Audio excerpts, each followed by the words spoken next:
హైదరాబాద్ లో health department లో పనిచేస్తాను. ఇప్పుడు ఏంటంటే ప్రధాన సమస్య ఏంటంటే గత 10 సంవత్సరాల ప్రభుత్వం ఏం చేశారంటే అవుట్ సోర్సింగ్ వ్యవస్థని విచ్చలవిడిగా ప్రోత్సహించింది. ఎందుకంటే కమిషన్ల కోసం వాళ్ళని ఎక్కువ మంది తీసుకున్నది. ఈ ప్రభుత్వం ఏం చేస్తుందంటే అవుట్ సోర్సింగ్ ఎంప్లాయీస్ తగ్గిస్తాము అని చెప్పేసి ఏం చేస్తున్నారంటే ఈ అవుట్ సోర్సింగ్ వ్యవస్థని రద్దు చేసి కార్పొరేషన్ చేయాలని చెప్పి మా జేఏసీ తరఫున మేము 3 సంవత్సరాల నుంచి కొట్లాడుతూ ఉన్నాం. రేవంత్ రెడ్డి గారు ఏమన్నారంటే నేను అధికారంలో రాగానే మీకోసం ఒక ఛాయ్ తీసుకున్నంత సమయంలో 10 నిమిషాల్లో మీ సమస్య పరిష్కరిస్తారన్నారు.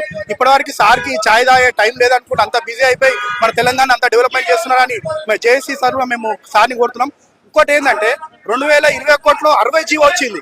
అవుట్ సోర్సింగ్ ఎంప్లాయీస్ ఒక 5 లక్షల మంది ఉన్నారు.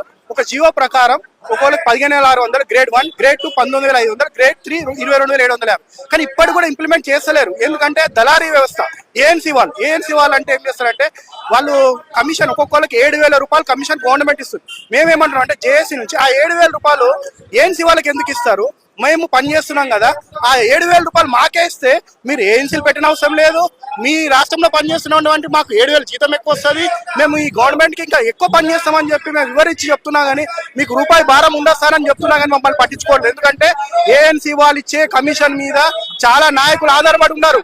వాళ్ళ రాజకీయ జీవితం దాని మీద ఆధారపడి ఉన్నది కాబట్టి వాళ్ళు మమ్మల్ని కేర్ చేస్తున్నారు. దయచేసి ఇప్పటికైనా రేవంత్ రెడ్డి గారికి ఇంకోటి ఐఏఎస్ ఆఫీసర్లు తెలియజేస్తున్నాం ఏంటంటే వాళ్ళు ఇష్టారాజ్యంగా అవుట్ సోర్సింగ్ ఎంప్లాయీస్ పెట్టుకున్నారు. వాళ్ళ ఇళ్ళలో పని చేసుకుంటూ చేపించుకొని ఏం చేస్తున్నారంటే వీళ్ళు పని చేయరు సార్, అవుట్ సోర్సింగ్ ఎంప్లాయీకి వాళ్ళకి ఏమైనా జీతం పెంచడం అనుకో వాళ్ళు టైం కిన్నారు సార్, వాళ్ళు టైం చేయరు అని చెప్పేసి ఒక సాఫ్ట్ కార్నర్ ఏం చేస్తున్నారంటే తీసేసి వీళ్ళు పని చేయరు, వీళ్ళు ఎట్లా 10,000 కన్నా చేస్తారు, 5,000 కన్నా చేస్తారని క్రియేట్ చేస్తున్నారు. ఇప్పటికైనా అధికారులు తెలియజేస్తున్నాం ఏంటంటే సార్ మేము తోటి ఎంప్లాయీస్ మేము కూడా మీ రాష్ట్రంలో పనిచేస్తాం, దయచేసి మాకు న్యాయం చేయండి, మాకు ఏఎన్సీ వ్యవస్థను రద్దు చేసి కార్పొరేషన్ పెట్టండి, మాకు సమాన పనికి సమాన వేతనం 2016లో సుప్రీంకోర్టు ఇచ్చింది అది ఇవ్వండి, ప్లస్ ఉద్యోగ భద్రత ఇవ్వండి, ఆరోగ్య బీమా ఇవ్వండి. మేము రిటైర్ అయ్యి 61 ఏళ్ళు చేసిపోతే మాకు రూపాయి ఇవ్వదండి, రూపాయి ఒక పూలదండ వేసి కూడా ఒక సన్మానం కూడా చేయరు. అలాంటి పరిస్థితుల్లో చాలా ఎంప్లాయీస్ ఉన్నాం.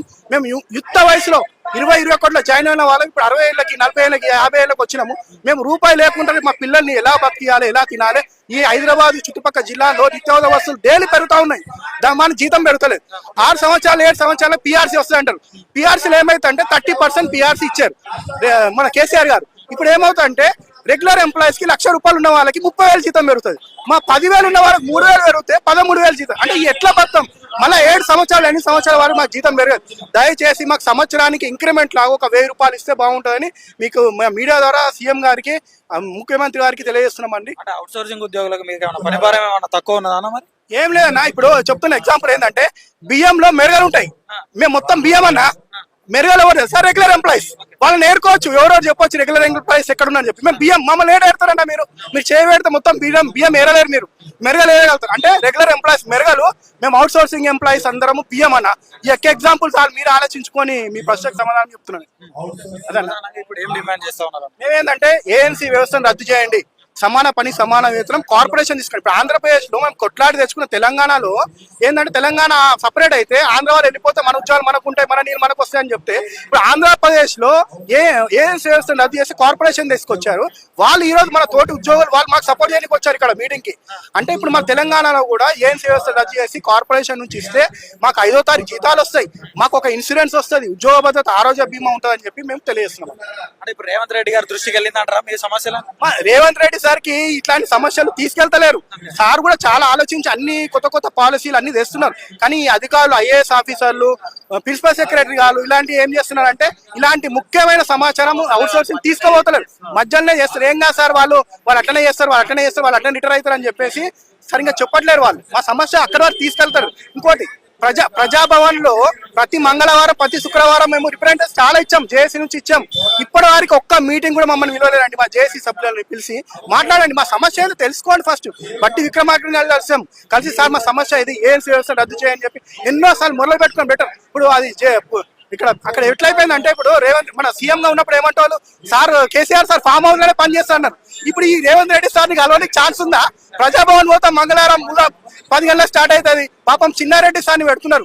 పాపం ఆ సార్ గ్రీన్ పెన్ పెట్టుకుంటాడు. సార్ నేను అనుకుంటా నా ఉపయోగం ఏంటంటే ఆ గ్రీన్ పెన్ వేస్తారు, రాసి ఇంకా అయిపోతుంది. కానీ ఏముండదు, మీరు రాస్తారు, వండారు చేస్తారు, ఫోన్ చేస్తారు, వాళ్ళకి వీళ్ళకే సమస్య ఉంది పరిష్కరించండి అంటారు. అది ఎక్కడ అవ్వట్లేదు సార్, వేస్ట్. అది ప్రజాభవన్ వేస్ట్ నన్ను అడిగితే. దాని ఎందుకు సీఎం సార్ మీరు 1 గంట కూర్చోండి సార్, ఆ మంగళవారమో శుక్రవారమో అన్ని పనులు విసులుకొని ఒక గంట మీరు కూర్చొని ముఖ్యమైన సమస్య ఏందో తెలుసుకోండి సార్. చిన్న ఎంప్లాయీ సార్ మేము. ఈ 10,000, 15,000, 18,000 ఎట్లా పడతాం సార్? మీరు ఒక 10,000లో ఒక నెల మా ఎంబడి పని చేయండి సార్. ఒక్క రోజు ఖర్చు ఉంటుందా సార్? మీరు 10,000 మీరు సరిపోతుందా సార్? దయచేసి ఆలోచించి. మేము నెల రోజులు 3 నెలలు 4 నెలలు 6 నెలలు అయిందా జీతాలు రాలేవు. ఏఎన్సీ వాళ్ళని అడిగితే మాకు తెలియదు, మీ సెక్షన్ నడుపుకుంటారు. సెక్షన్ వాళ్ళతో మాకు తెలియదు, ఫైల్ పంపించినాం ఏఎన్సీ వాళ్ళని నడుపుకుంటారు. ఇప్పుడు పిఎఫ్ ఈఎస్ఐ కూడా కడతలేరు. ఇప్పుడు 2-3 ఏళ్ళు ఒక సమస్య ఉంటే ఇప్పుడు ఏఎన్సీ పిఎఫ్ ఈఎస్ఐ కట్టకపోతే మేము ఈఎస్ఐ దెబ్బదాకపోతే హాస్పిటల్కి మీ ఈఎస్ఐ రినివల్ లేదప్పా మీరు ఓన్లీ మీరు అని ఎలా కొడతారు. అక్కడ ఇక్కడ పిఎఫ్ కడతలేరు. అంటే మేము మా డబ్బులు మాకు ఇస్తలేరండి. ఇది ఈ వ్యవస్థను రద్దు చేయాలి. కార్పొరేషన్ ఇమీడియట్ చేయాలి. ముఖ్యమంత్రి గారు, మినిస్టర్లు, మా జేఏసీ సభ్యులని మమ్మల్ని పిలిచి మా సమస్య ఏంటో తెలుసుకొని ఎలా పరిష్కరిస్తారో మీరు ఆలోచించండి. ప్రజాపాలన ప్రజా ప్రభుత్వం అంటున్నాడు, మరి ప్రజల సమస్యల మీద అవగాహన లేదంటారా? అవగాహన లేదు. సీఎం దాకా తీసుకెళ్తారనేది అధికారులు ఏం చేస్తున్నారంటే అక్కడ ఇచ్చిన లెటర్స్ పుట్టలో వాడేస్తున్నారు. మాకైతే అనిపిస్తుంది మా వేస్ట్ అండి మా డబ్బులు. నేను ఎక్కడికో జిల్లాకైనా వస్తా, ఒక అప్లికేషన్ తీసుకొని వచ్చి అక్కడ ప్రజాభవన్ ఇస్తున్నా. 300-400 రూపాయలు నాకు ఖర్చు అవుతున్నది, కానీ అక్కడ తీసుకొని ఎండార్ చేసి వేస్తున్నారు, కానీ అది ఎక్కడ పరిష్కారం అవ్వట్లేదు. ఇలా ఈ సిస్టమ్ సరిగ్గా కాదు. అది మీరు ఏమో అనుకుంటారు ప్రజాభవన్లో పోగానే సమస్యలు పరిష్కారం కాదు. మీరు ప్రజల్లో ఉన్న సమస్యలు తెలుసుకోండి. ఇప్పుడు ఒక 5 లక్షల మంది అంటే తక్కువ కాదు. ప్రతి ఒక్క డిపార్ట్మెంట్ లో ఉన్నాం మేము. ప్రతి ఒక్క డిపార్ట్మెంట్ సెక్రటరేట్ నుంచే ఇప్పుడు అసెంబ్లీలో కూడా నీళ్ళు ఇచ్చే వాళ్ళు కూడా అంత అవుట్ సోర్సింగ్ అండి. దయచేసి అవుట్ సోర్సింగ్ ఎంప్లాయీస్ సమస్య తెలుసుకోండి. మా ఫ్యామిలీస్ కి మాకు న్యాయం చేయండి. ఇప్పటికైనా సీఎం సార్, ఇంకా మీకు 2.5 సంవత్సరాలు ఉంది. మీరు ఒక్కసారి ఒక 10 నిమిషాలు శ్రద్ధ పెట్టి మా సమస్య పరిష్కరిస్తే ఈ 5 లక్షల మంది మాకు ఒక్క 5,000 రూపాయలు పెంచినా కానీ ఏం చేస్తామంటే మా మౌత్ పబ్లిసిటీ అవుతుంది. ఫలాని సీఎం మాకు పెంచిండు. ఇప్పుడు రాజశేఖర రెడ్డి ఉన్నారు, 108 సేవలు తీసుకొచ్చాడు. బుయ్య అంటే అంబులెన్స్ వచ్చింది. ఇప్పుడు ఏమైనా యాక్సిడెంట్ అయితే అలాంటి సేవ ఎవరు మర్చిపోరు. ఇప్పుడు ఏ గవర్నమెంట్ కాదు ఇంకో గవర్నమెంట్ ఉన్నా రాజశేఖర రెడ్డి సార్ని మర్చిపోరు. అలాంటినే మేము ఇప్పుడు సీఎం సార్ని కోరుతున్నాం. సార్ మీరు ప్రజల మనిషి, ప్రజా ప్రభుత్వం మీరు వెళ్తున్నారు. దయచేసి మా అవుట్ సోర్సింగ్ సమస్య తెలుసుకొని మా సమస్య పరిష్కరించాలని మీ ద్వారా కోరుతున్నాం సార్.